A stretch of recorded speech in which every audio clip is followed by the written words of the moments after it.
Welcome back to the Rich Eisen Show. Now Jackson to pass. Can he turn the corner and get in? Yes! Willie Snead. We got a Jackson 5. Lamar with 5 touchdown passes. That was a good line by Tessitore last night. A Jackson 5. We hadn't seen it since week 1 of the NFL season. We saw Jackson 5 touchdown performance with his arm on in week 1 in Miami, and then last night 15-20, 169 pass yards, 5 touchdowns, no picks, a passer rating just shy of 140, 8 carries of his own for 95 yards. That is what we call living your best life, and he is the Capital One Best Life Player of the Week, period. End of story, bar none. Capital One has reimagined banking by offering savings and checking accounts with no fees or minimums, one of the nation's best savings rate. Capital One, what's in your wallet? The only other player in the history of the NFL to throw for 5 touchdowns and also rush for 90 yards or more in that single game was Cam Newton, Week 15, 2015 against the Giants. He was your unanimous selection for most valuable player that year as his team won the conference, went to the Super Bowl, eventually only to lose in Peyton Manning's farewell game to the Denver Broncos. Man who called the game last night locally for the Rams Radio Network, my colleague from the NFL Media Group as well, one of my good friends, Maurice Jones-Drew. Good to see you here on the show. Good to see you as well, Rich. What in the heck was that like seeing in person? It was crazy because it wasn't like he was just running all over the place. And I think when you think of Lamar Jackson and the Baltimore Ravens, you think like it's going to be a lot of zone reads and he's going to take off. That wasn't the case. I mean, literally, they were so efficient from the first play of the game to the last play. They were averaging, I want to say at one point, almost 9 yards to carry, if not more. And it's because you have to be concerned about Lamar Jackson. So you're always taking a guy out of the play. And then they have some great running backs. Their offensive line was playing really well. And then when they decide to throw the ball, because you're so concerned about Lamar's running ability, guys are just running open. And I mean, he was Dylan last night, so it was impressive to see. I mean, efficient is a great word to use, and it's not the usual word that you would use for a team that's just won 45-6, right? You could call dominant, you could call super, you could call all different adjectives, but efficient is perfect. This stat says it all. Every rush that they had last night was for positive yards. Yeah. Removing the 3 RG3 kneel downs. Right. Every time somebody took off running the ball for the Ravens last night, there was positive yards. And it's not like there's no slouch on that defensive line for the Rams. Mr. Tackle for Loss himself is Aaron Donald out there. Every single touch was efficient. They made efficient use of every play last night. Well, for me, it's their offensive line doesn't get enough credit.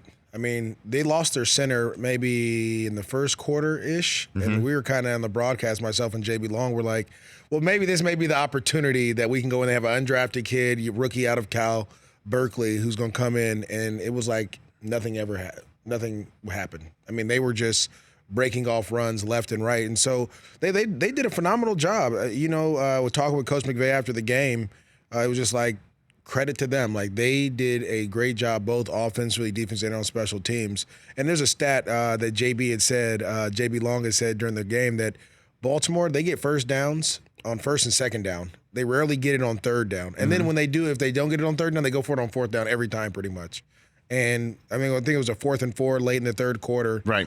And they went for it, and they got it. Well, I mean, they started a punt, and then they brought Tucker on the field, and then Lamar waved them all off. I got this. And that was what led to the Willie Snead score to make it the Jackson 5, and then finally wrapped up his night last night. So when it comes down to it, and again, I say this fully knowing I've got Michael Vick coming on in hour 3.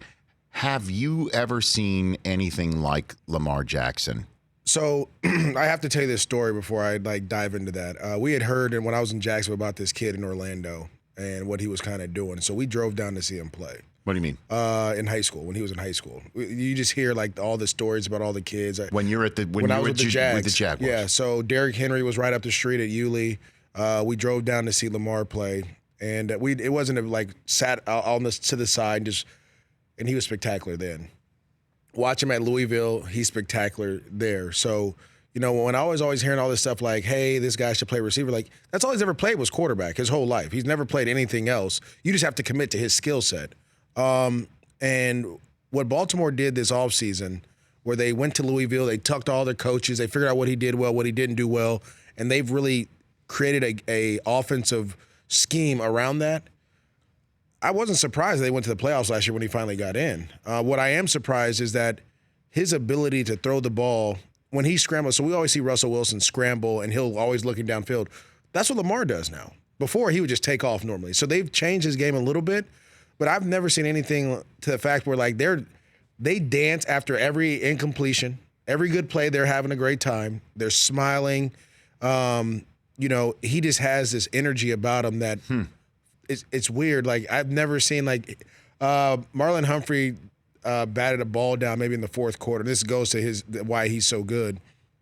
And Lamar Jackson's the first one up there cheering Humphrey on, like talking trash to him, like, I can't believe they tried you. And then here comes Mark Ingram, and then everyone just starts feeding off that. And then so his energy is infectious, and the way he plays, they all play for him. He's helping linemen up off the ground. I mean, he's throwing blocks when he needs to. He just loves the game of football, and it's great to see an organization really, I'm trying to think of the word, really just commit to what he is and say, we're not going to change you to be this pocket passer like we've seen the Carolina Panthers do to Cam Newton. Like, no, we're going to this is who you are, and we're going to continue to build around you. I mean, John Harbaugh this year, the Ravens caught him sitting down with Lamar. I think it was in Cincinnati after his spinorama, and he went for 6. And he basically said, you're going to have the kids are going to be wearing number 8. You're that special. And from that I picked up a little bit of what you just said.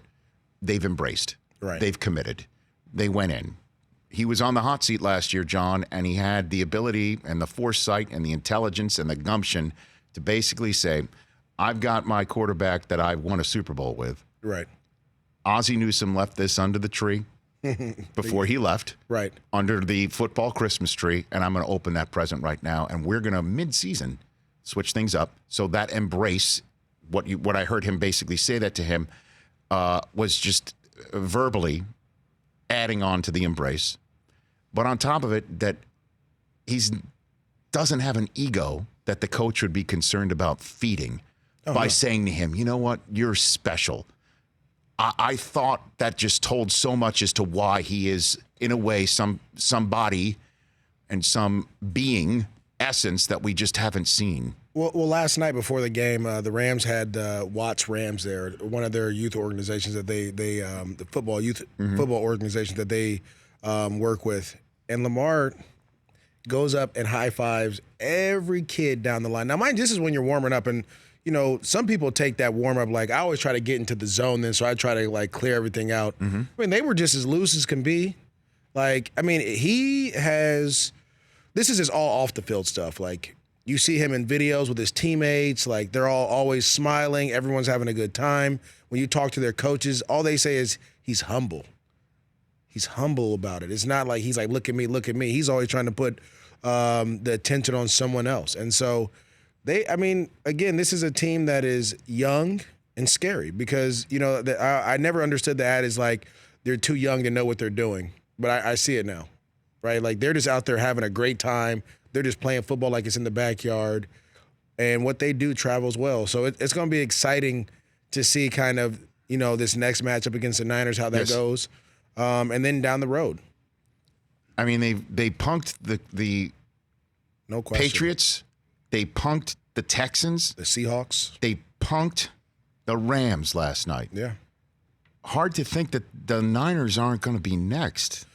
Well, that's and I know I'm talking about a 10-1 team with a front seven that is particularly frightening, and maybe quick enough to be able to handle all of the motion and fakes and movements, and handle the punishment that might come if you're peripherally following something that's a fugazi, and then you're getting hit in the face. That they'd be able to handle that. Maybe? Well, I'll say this, and I rarely try to talk positive about the Niners. I grew up a Raiders fan, right? So you have to pick a side, but sure. The Niners are equipped to handle it. They have enough guys on the front line that they're big enough, strong enough, and their linebackers are fast enough to run sideline to sideline. Mm-hmm. The key is you just can't have any eye violations or misreads or missteps. If you get those, I mean, And I'm watching the Rams, like, they switched their whole defense. They went to like a 6-2 defense where they had 6 down linemen, 2 linebackers, or a 6-1 trying to figure things out, and they still couldn't do it. So it's going to be an interesting matchup, but I can't wait to see. I know Kyle Shanahan is going to have something offensively for them. But again, like, it's just one of those situations where this team they believe that they're good, and they're playing at such a high level. When I say efficient, and you talk about the no negative run plays, there was plays where the Rams had stopped them, and we were cheering, and it was 6-yard gains. Like, that's not something you cheer for. You know, guys are breaking off 18, 20, 16-yard gains left and right, and so you're cheering for a 6-yard positive gain. Like, that's when it was starting to get demoralizing. Demoralizing. And again, just to wrap up the efficiency, 15 completions, a third of them for touchdowns. And it's just crazy. 169 passing yards. That's it. But it's still 5 touchdowns and 90 rush yards, and you're left in a pile of dust. I mean, that's what they're doing right now. I mean, when it was 35-6, I was like, they'll probably let off the gas a little bit. No. Well, I mean, that's the Harbaugh. Yeah, that's the what's your deal, bro? Yeah. I mean, that's in the DNA. No question. Maurice Jones-Drew here on the Rich Eisen Show. I want to hit you on some Rams conventional wisdom. Yeah, I got you. We were just talking about how the Ravens offense, and it's tough to figure out. Has the league figured out the Sean McVay Rams offense? See, I truly don't. I can't say if they have, they haven't. I feel like the last couple of years, you've had the same 5 offensive linemen playing. And as we saw in Baltimore, their offensive line is really good. Where the Rams have shuffled guys left and right. You're playing guys that have never started before. You're playing rookies. You're playing guys who've played maybe 2 or 3 games at certain positions. And then you have Andrew Whitworth there, right? Like, everyone else is brand new pretty much. And so when they were really good, their offensive line was one of the top in the league. Right now, obviously, their offensive line is not there. And so regardless of when you're calling plays, and I always try to – this is what I was kind of trying to do when everyone was like – the genius, and granted, Coach McVay came in and changed the organization like that, which was very tough to do. But it's the players on the field that have to execute your game plan. You have to have those players that have the ability to execute it as well. So I feel like a lot of the issues that they're having now is like a lot of pressure from the inside, which they didn't have much pressure yesterday. But, the Baltimore Ravens defense really, they exposed a lot of what some of the Rams' faults were. Was running the same plays over and over again, being able to diagnose them in certain situations. That's why Marcus Peters got his first pick. That's why I'm asking if it's been figured out. I mean, it's been 2 years since McVay came on the scene. Belichick last year gave potentially a blueprint for everybody to see, although it's tough to execute what Belichick has because you don't have the players and you don't have the day in, day out, snap in, snap out practice mentality potentially, or I guess that coach who's running it.